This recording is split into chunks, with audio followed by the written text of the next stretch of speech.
I'm good, thank you. That's nice. So today we are going to carry out an interview. The purpose of this is to know about your experiences. The title of this research is Teaching Experiences of an Indian Teacher in an Ecuadorian Context.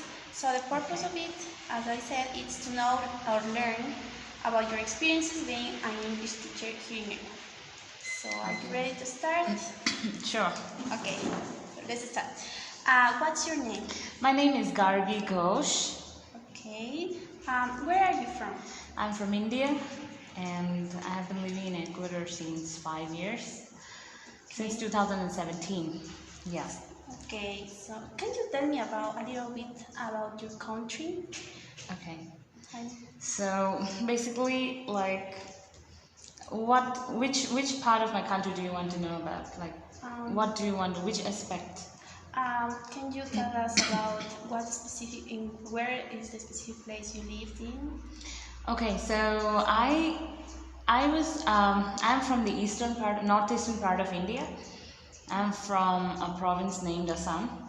Okay. I did my schooling there. I had gone to my college there. I graduated from a college which is from my province, and then I went for my master's to Pune University,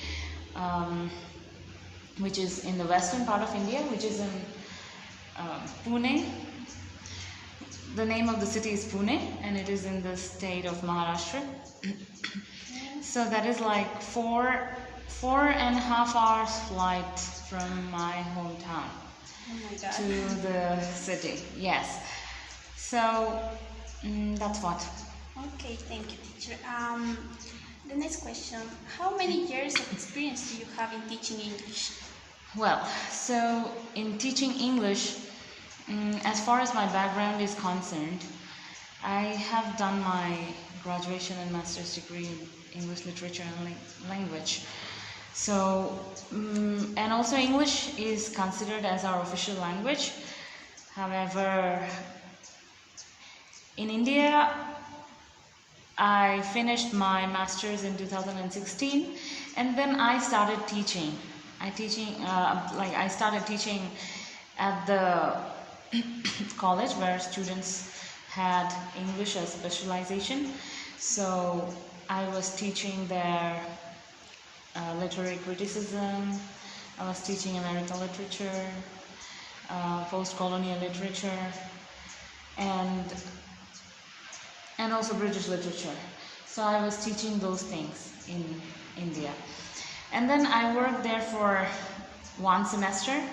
However, after that, I had some scope to write articles and stuff, and I was working as a content writer for 2 months in Pune, and I went back to Pune again. So after that, I always used to teach, like even if I was not working for a while, like because for 3 months I think that I was not working at the college, and then I started like working at home, like as a private tutor. I had like 30 students at home at that time, so because of the subjects, because they really wanted me to teach. And after that, one of my friends who was also interested in volunteering abroad, she called me up one day and she told me that, hey Gargi, do you want to go to Ecuador? I was like, I never had any plans. And then I decided on filling up the form for the interview and stuff. And then she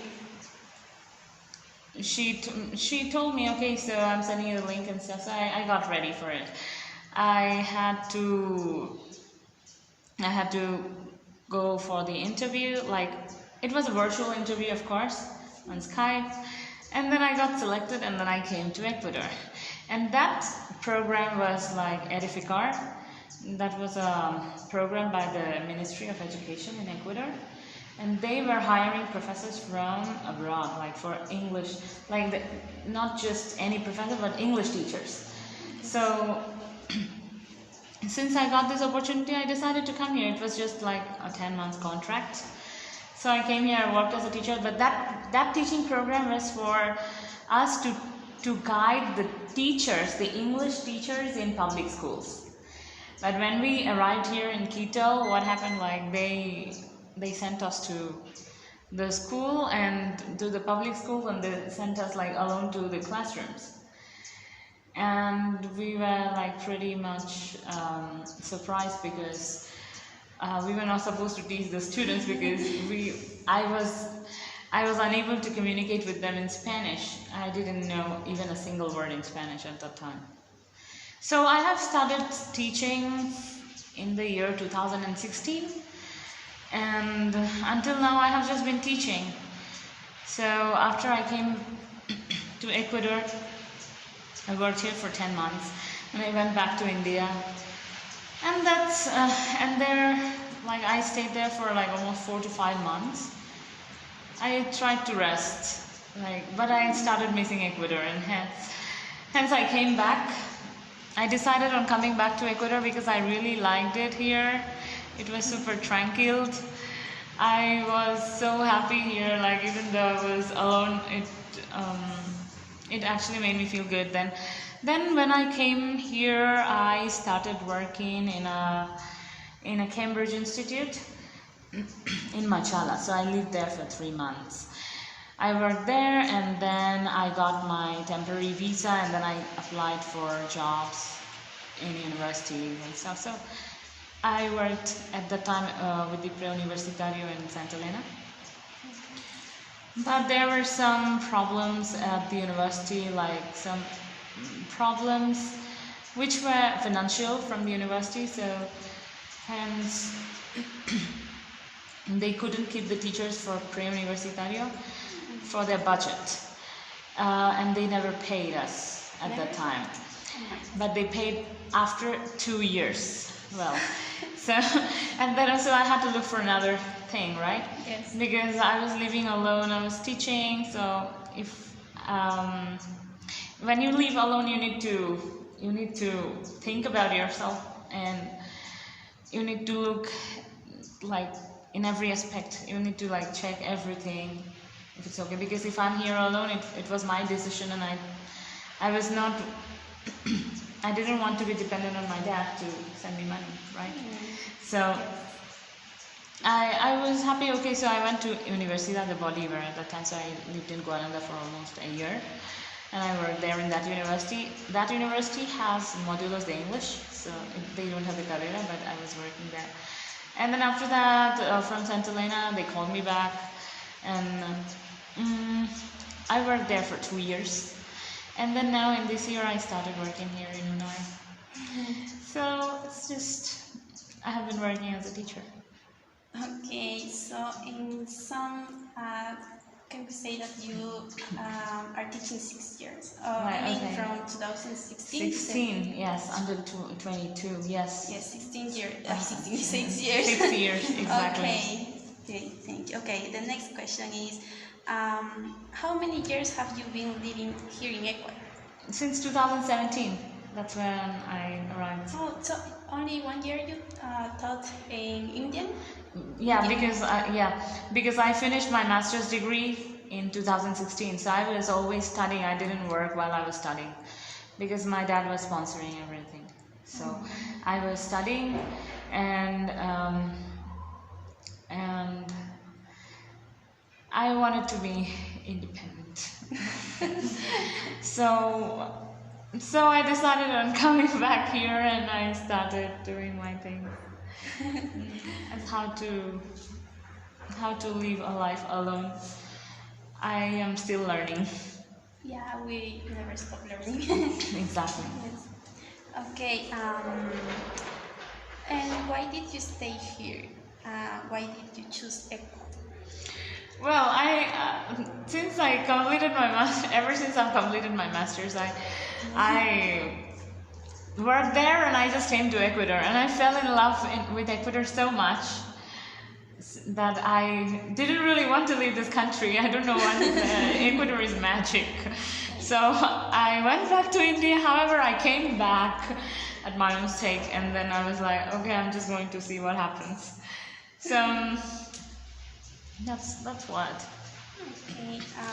Ecuador is really beautiful, actually. I really like because I worked as a volunteer in Santa Elena itself. So most of the time I lived in Santa Elena. Hence, that place is like my home in Ecuador, because I also have an Ecuadorian host family. So they are like my parents here in Ecuador, because the familia intercambio, as you say in Spanish. Yes. So it's like that. And they were like, they were and are really supportive. They treat me as their daughter, so I really like it with them. But still, I also don't like to be, trapped by anyone, because I left my own parents in India and I'm living so far away. So I always want to be good with my Ecuadorian family, but I like to stay alone on my own. Okay. Okay. Let's continue. I know you already said this, but we are going to recap. Where did you finish all your studies? Well, all my studies were in India. As I already said, that my schooling was in India itself, from my hometown. In my hometown, I have this. I studied in a private school, and it's an English medium school. So we have 10 years of. Sorry, we have LKG, kindergartens, LKG and UKG. We have standard 1 to 10, and then 11 and 12. Okay, so those are the standards, like primer grado, segundo grado. It's like first to class 1 to class 10. We have 10, and then we have 11 and 12, which is also known as like higher secondary level. Like we say, class 8, class 9, class 10 are high schools. Middle school is 5, 6, 7. 1, 2, 3, 4 is primary school. And LKG, UKG, kindergartens. So 11 and 12 are, so high school is one step, like we cleared high school and then we go to, that is like kind of junior college, 11 and 12. That's like a junior college. So we need to choose if I want to take arts and humanities, or if I want to choose science streams, we need to choose one. If I want to go to science, or if I want to go to commerce, okay, financial. I chose arts and humanities, and I studied all the subjects which are related to arts, humanities, like English, English 1, English 2, English 3, and then economics, education, and mathematics. It was option. It was an option. Okay, so basically, like in school, we didn't study anything in our mother tongue. Rather, we studied everything in English. Like the books and stuff from LKG itself, we studied English. And the other subjects like science, maths, everything were in English. The scripts were all in English. So we had to, it was an obligation for us to speak English in the school campus. On campus, if we spoke another language, we would be punished. Like, it was like that. There was a rule. So that, because, and then after that, higher secondary, I did my higher secondary from Mariani College. I also did my graduation from Mariani College, which is affiliated to Dibrugarh University.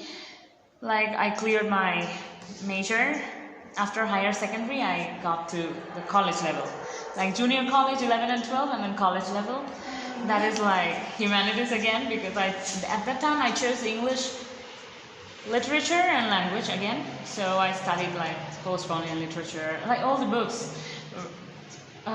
So basically, English is our official language, as I told you. It's our second language, it's our official language. too. So it's not like we are in India. We just don't consider English as something which is different or foreign. It's like something which is a part and parcel of our life. Like we just accept it as normal, as a normal thing.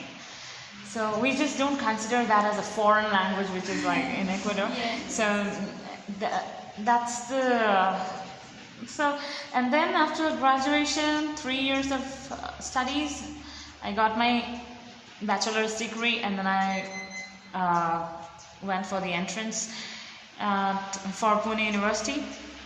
Although my father, he wanted me to stay in my province itself, and I had to take an admission in a different university.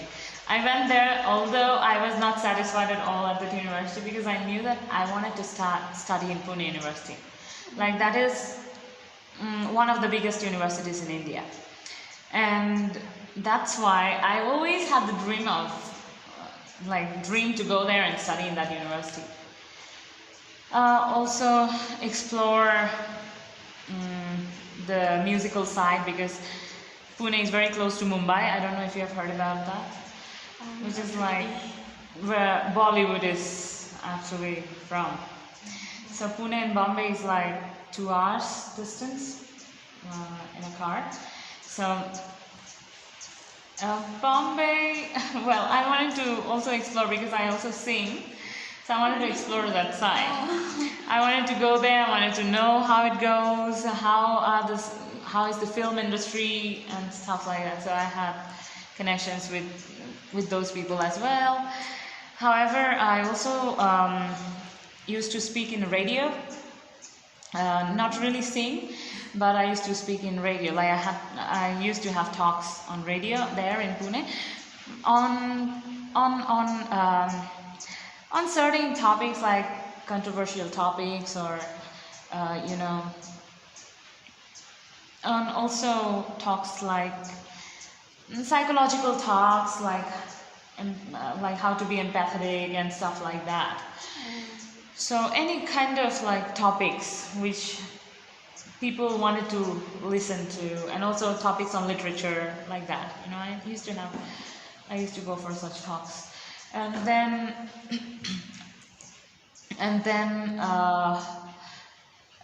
meanwhile, like I was also doing my master's degree.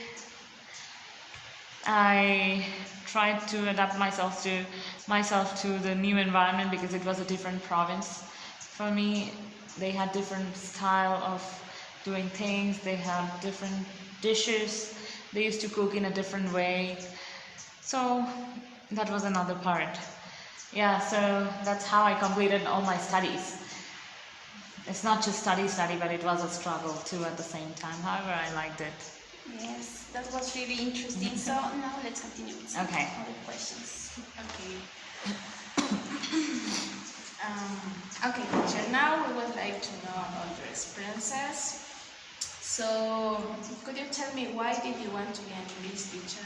Okay. So, basically from the very beginning, what I used to do was, I used to love English since I was a child.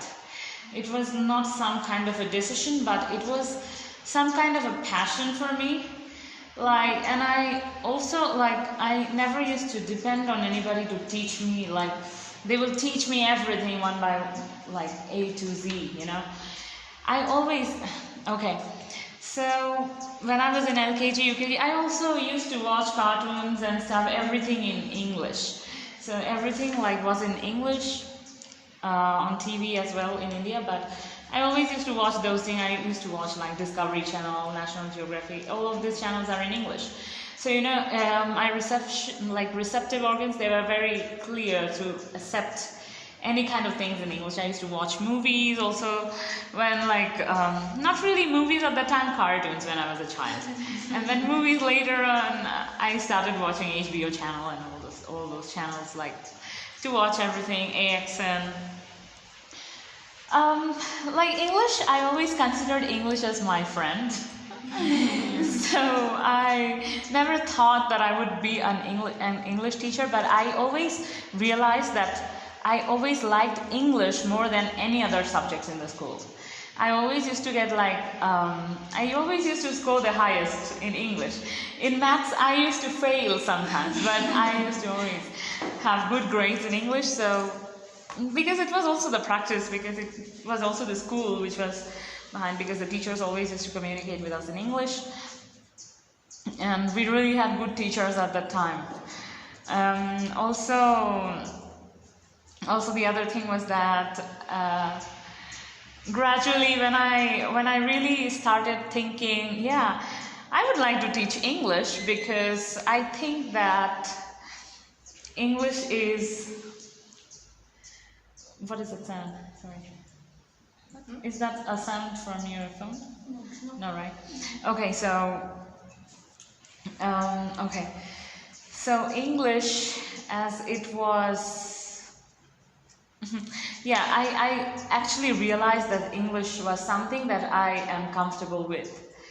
And that's the reason I went to higher secondary. I chose art stream. I chose, again, English literature, but English language and literature is quite different. It's not the same. And I had to struggle at that time, actually, when I switched from just English language to literature. However, the English was different at that time. It was really, really high level.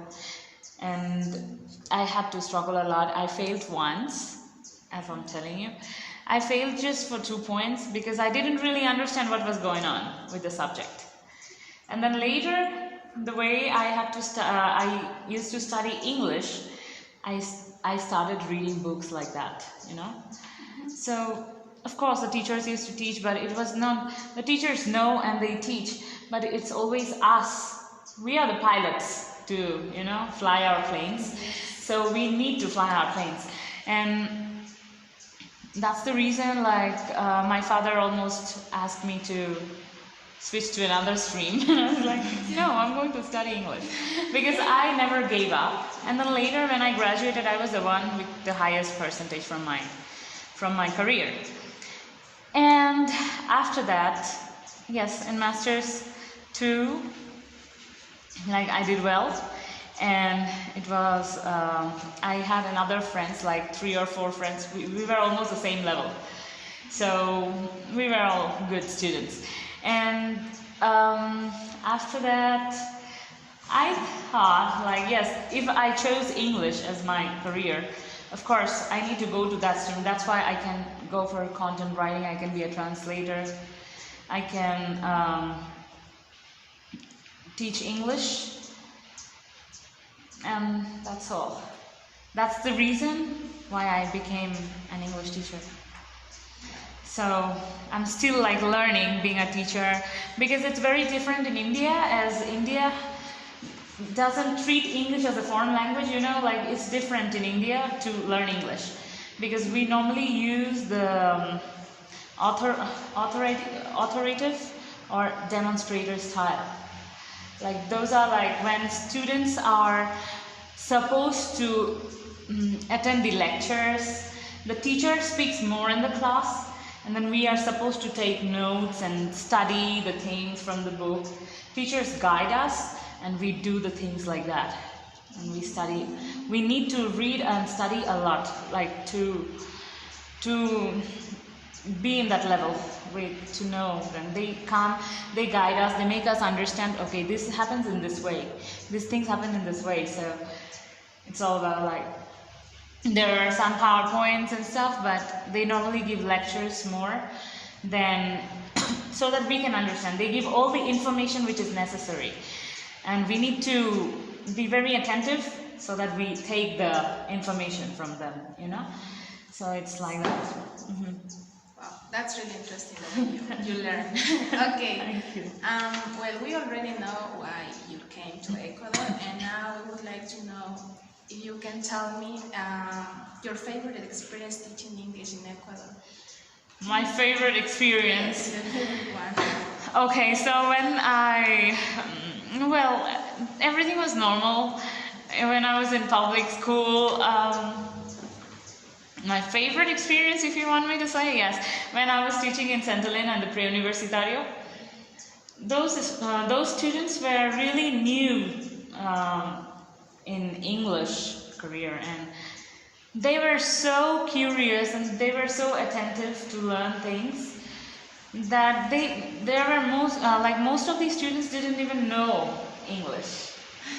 They came there, and those 6 months that we had together, my favorite experience was with them because I really liked the way they started learning, because I saw them from zero to the place where they were speaking in English with me, which was A2 level. So, and it was like, I really liked it because they learned from me, and the way I was teaching, I was giving them homework stuff, I was doing the speaking sessions, I used to like download things, although I didn't know Spanish at that time, though.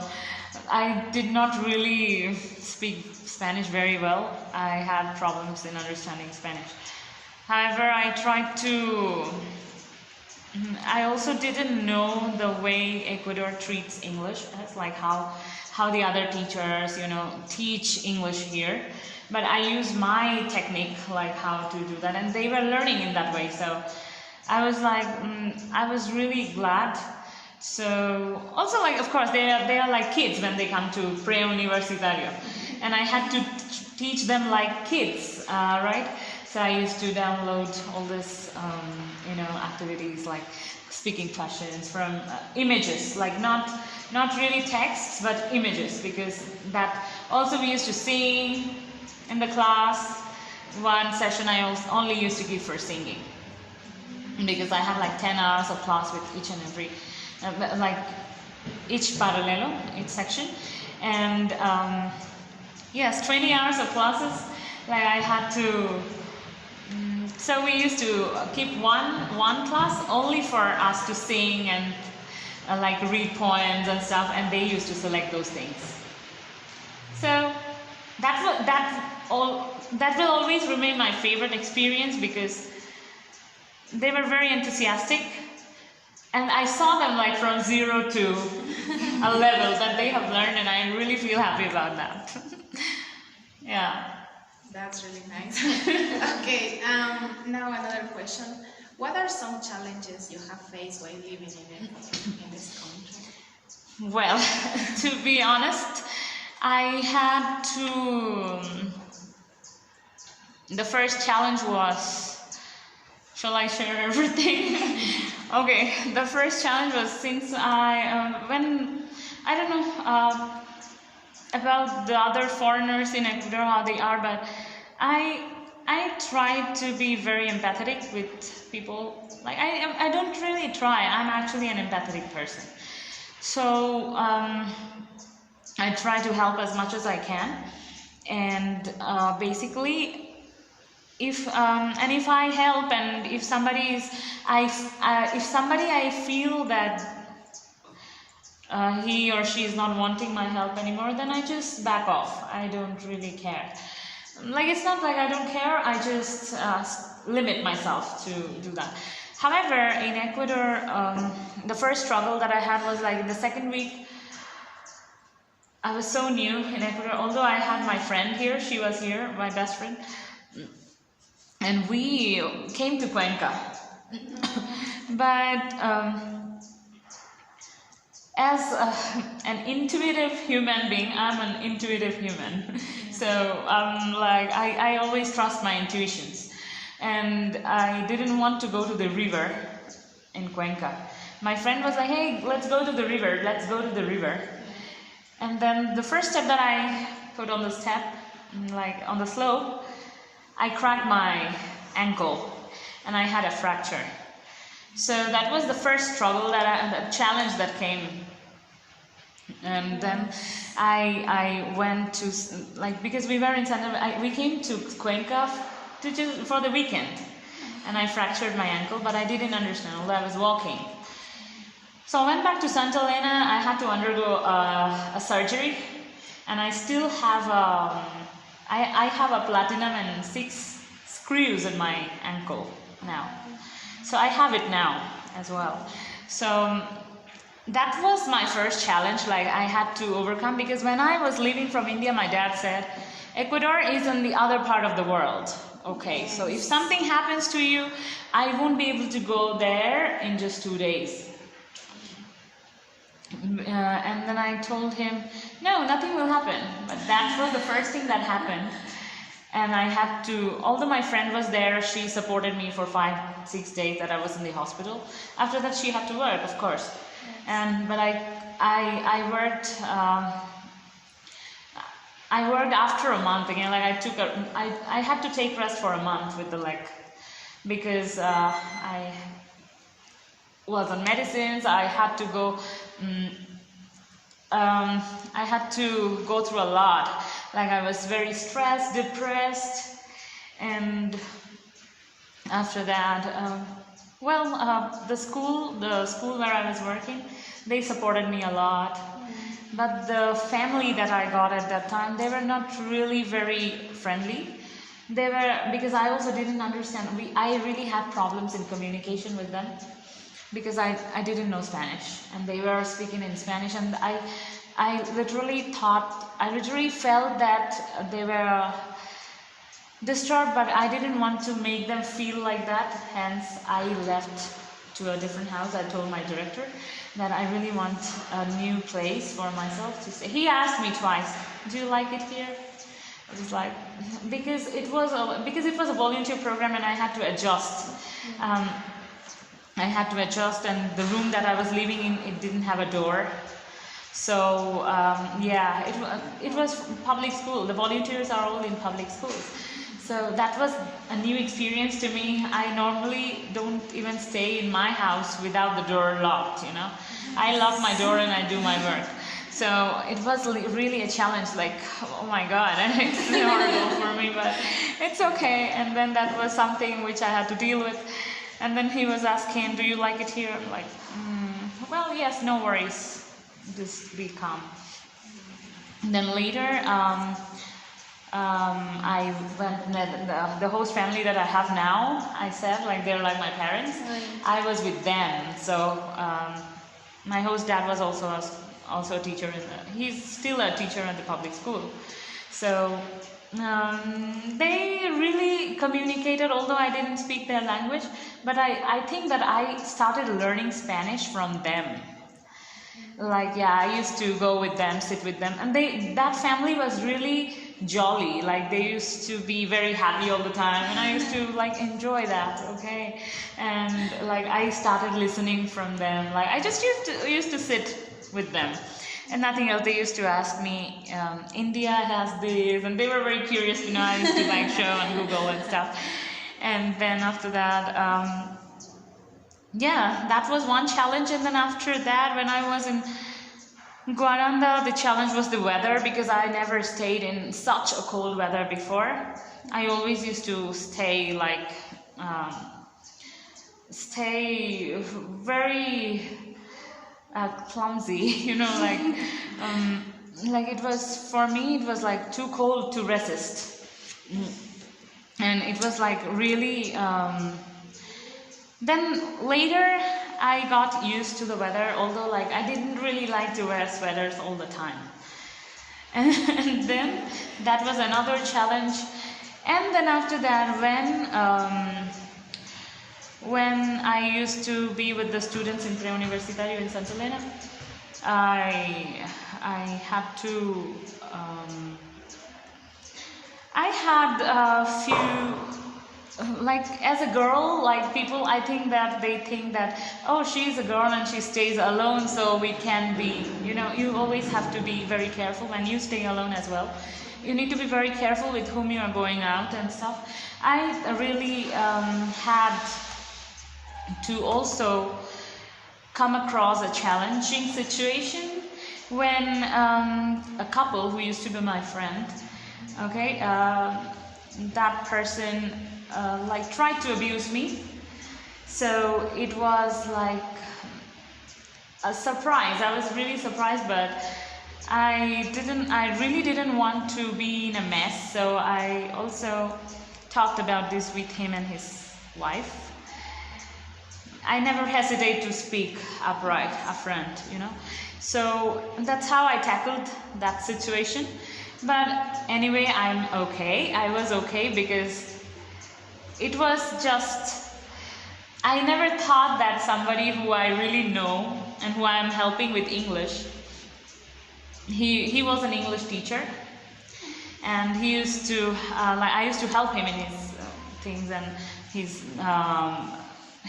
studies, because he was trying for those level exams, and though he used to help me as a translator, because I didn't speak Spanish, and he used to I also used to help him in his English, and I never thought that he would try to have some different intention on me.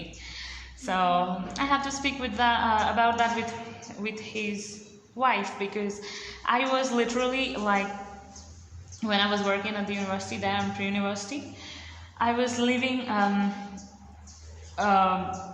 in their house, like they used to be like a family to me, like a host. So, but it was not a good intention towards me, so I had to leave the house and I had to talk to his wife while I was leaving. So that was another challenge of living in Ecuador. Like, and then later I understood every day, like it's not just that I'm learning something in Spanish or English, but something which I'm learning from life. Like it's so different, and it's wonderful. Though I don't try to think about things which were negative. Rather, I move ahead with the positive things in life. So the challenges that I faced while living in Ecuador, like three of the important, and as girls, like as I would like to suggest that when you're alone, you should try to be, try to stay away from such abuses, because you never know who has what intentions. You need to be very careful. So, yeah. Okay. Could you tell us what are some challenges you have faced while teaching in Ecuador? Well, while teaching, yes, the first challenge, since education in India is very strict, extremely strict, like in master's degree we were adults, and we had one professor and his class he was so strict, and he used to be the director of the career. And he was so strict that we couldn't even, look back in the class. He's like, why are you moving? He used to be like that. So it was super strict, and we were unable to cheat during our exams. That was impossible, with those.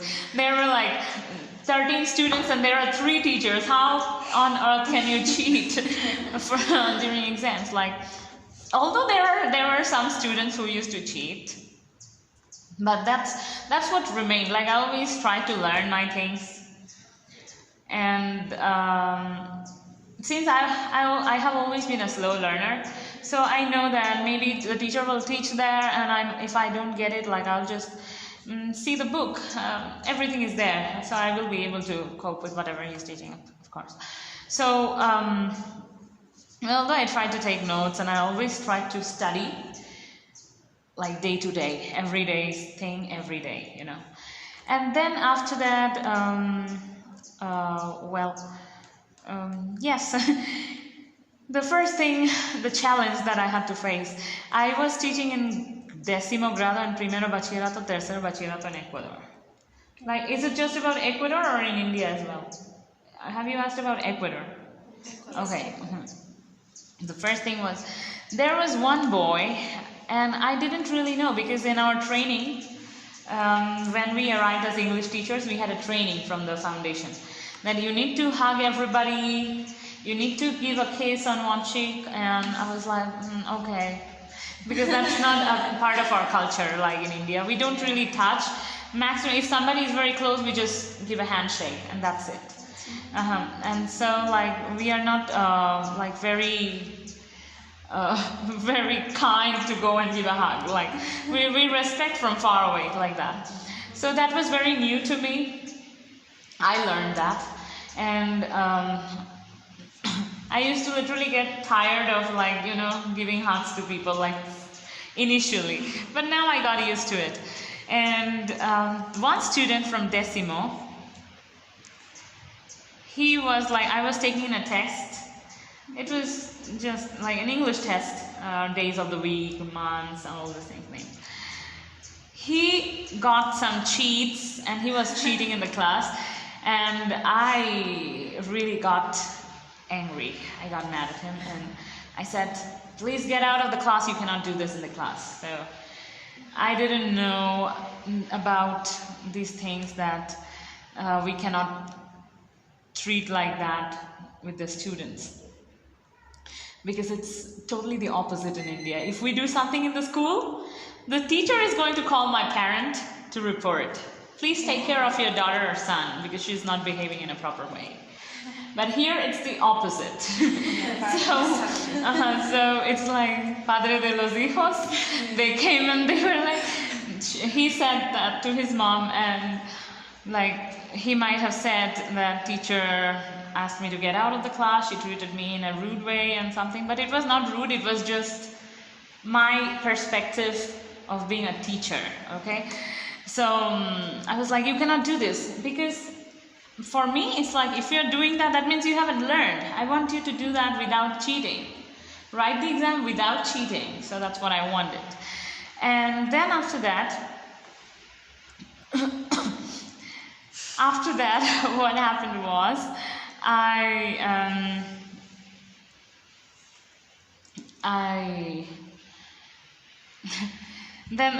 well, the next day I was called by my director and inspector of the school, and they made me understand.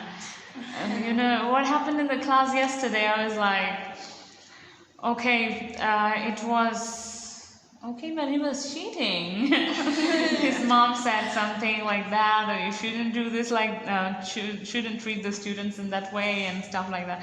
Like, but he was not learning. He has not learned. So I cannot take that into consideration. And that's why. So from that time onwards, I started to be more empathetic and friendly, and I keep everybody on my pedestal. So. It's like I started like, you know, being friendly with everybody, students especially, because I was a teacher. I have always been a teacher, so I cannot be strict here. So that's what I came to know. I cannot be like too rigid with the students in this way. So I'm like flexible. So okay, but you need to learn about these things. And the one more thing that I faced while teaching is that was like I see that the students are very demanding here. They are like they want the teachers to act in their ways. So it's not like something which I can do it in my own way, but also I need to take the students into consideration. So that was like totally different than what I faced in India, because it was totally different, and it was like always the teacher. The teacher was the dominating person in the class, and he will be like so rigid, and he's like this, I need this by tomorrow, and that's it. We could not say like, teacher, no, we will never be able to say that. Even now it is like that. So in Ecuador it's like, okay, so I was like, okay, so if it is like that here, then I need to accept it. And also, well, also I saw in some way that in schools, they just want the students to pass. And they are like, ponle 7, it's okay. I'm like, but he's not eligible to get a 7. But Gargi, it's just like that. Take another test and put 7. So those things were like very, those things were actual challenges that I faced. However, my motive has always been to like teach, give them the information that is like really important for the students. And I don't know if it's rigid on my part, but I feel like if I could do that, if I could study, if I could read, why are Why can't they do that? The same thing. So it's just like me. What will I get by talking something different when I have some time to read the book and see what's there? What is the thing? Let me ask my teacher. I have problems in this, please help me out. So I'm always there to guide them. But at the end of the day, I really believe that it's always the student who needs to put their efforts. It's not because the teachers, they're like, teachers will work, teachers will teach you, but teacher has already received what they are supposed to receive. But some things that you're receiving from a teacher, I think that you need to, it's not always a teacher, it's 100 from a teacher, it's 100 from student and then average, you know. So I think that a teacher will guide you in every possible way, but if you don't put your efforts, if you don't think that, if you don't become your own pilot, then you won't be able to, because I'm not going to, when you are going to be teachers, you are the ones to lead the class, right? But if you don't have the knowledge, how will you lead the class? And for that knowledge, I cannot, like a teacher cannot provide you with each and everything. A teacher will give you like 60% and the rest you will have to get it from your experience, from reading, from self, by yourself. You need to do self-research, you know. So that's what. Those are the challenges that... Yeah, that's true. Okay, the last question about experience is, what are some opportunities you have found by living and working here? Opportunities? Yeah. Opportunity to be alone in a very tranquil space like Ecuador has been magical to my life. I had to... So what was the question actually? Working and living, right? Working and living here. Opportunities. So I got some... Really, I wanted to find myself, and I think that on this way, in this journey of my life, I have literally found a part of me, and as a teacher that I'm living here, I think that as a teacher I have opportunities. I can teach, I can find students, like I can, the thing that I've loved the most, like reading and learning, like learning and reading. Reading is reading, but learning from my experience and from my life, and also from the things that I've faced in the past. English, that has always been my favorite subject, and I have got this chance to teach English. I have been teaching. I will keep teaching, of course. Sometimes I feel like I'll just get I get exhausted. I feel like I'll just hit my head on a wall. I get so stressed. But the thing is, I really feel good while teaching, because when somebody learns, I really feel satisfied. When a student is able to cope with what they are doing and they understand, I don't really want them to I don't really want to make them understand. Rather, I feel happy when they understand by themselves, you know. So I set an example, and then if they understand that by themselves, I really feel satisfied. I really feel that I'm glad you understood that very well. And I know that when somebody tries, they never forget.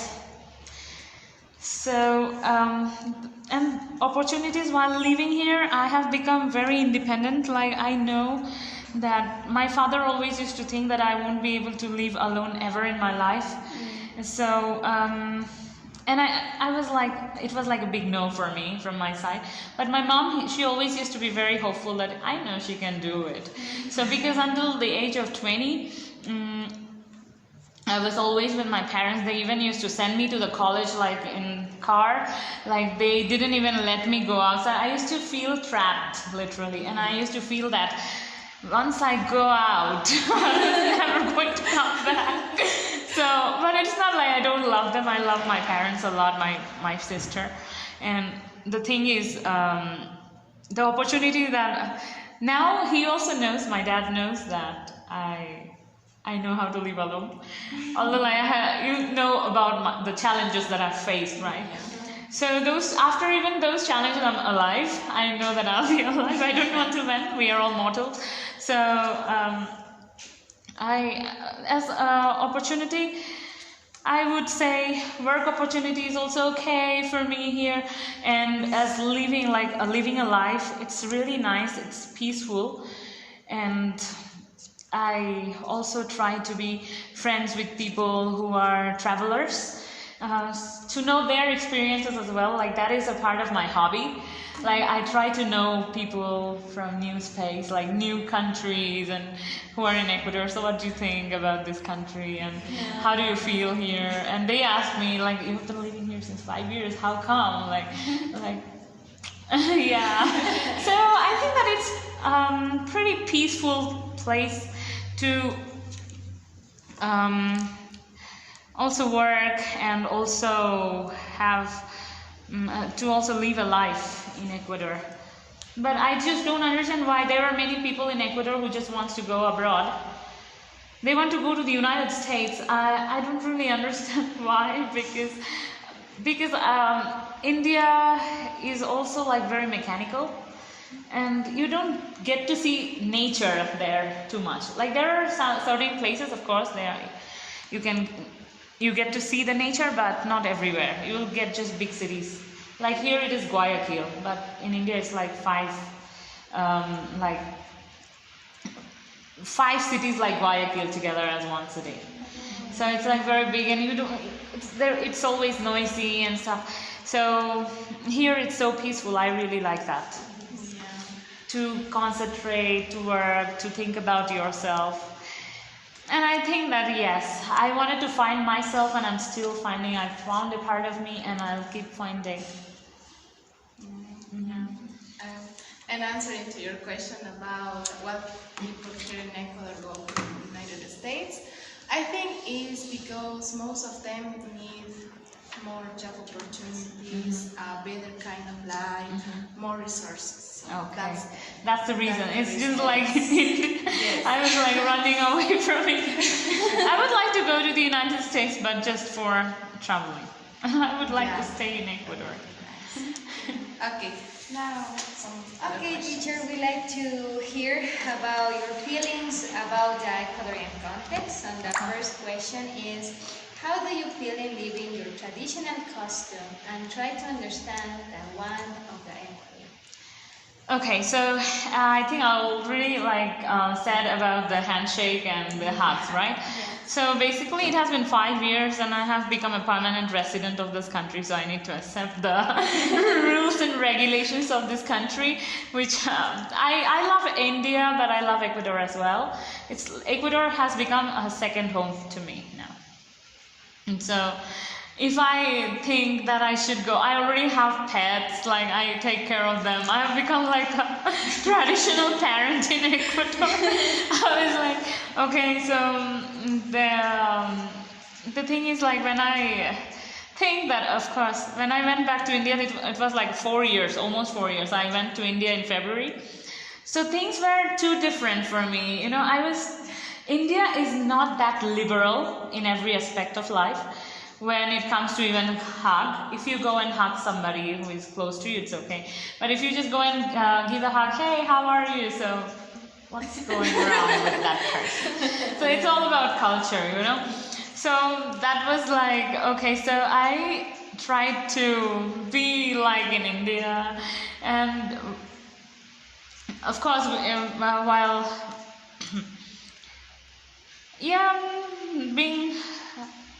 I'm not really a very religious person, so I cannot talk much about religion, because for me, I studied in a Christian school, and I am like, my family follows Hinduism.